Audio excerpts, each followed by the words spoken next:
Antara korban 50 gram atau 100 gram yang mana lebih berbaloi untuk simpanan. Kedua-duanya adalah emas 999 keluaran public gold, desain bunga emas yang cantik dan inklusif.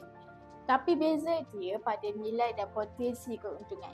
Jadi, saiz mana lebih untung dalam jangka panjang? Sekarang harga 50 gram sekitar RM28,000, manakala 100 gram sekitar RM57,000. Spread value 50 gram sekitar 7.5% dan 100 gram sekitar 7%. Maksudnya, lagi rendah spread lagi cepat untung. Dari segi sudut keuntungan, 100 gram lebih berbaloi. Tapi kalau bajet sekitar 20 ke 30 ribu ringgit, 50 gram ni dah cukup bagus. Malah mudah dicarikan bila perlu. Apa pun saiznya, yang penting mula dulu dan konsisten.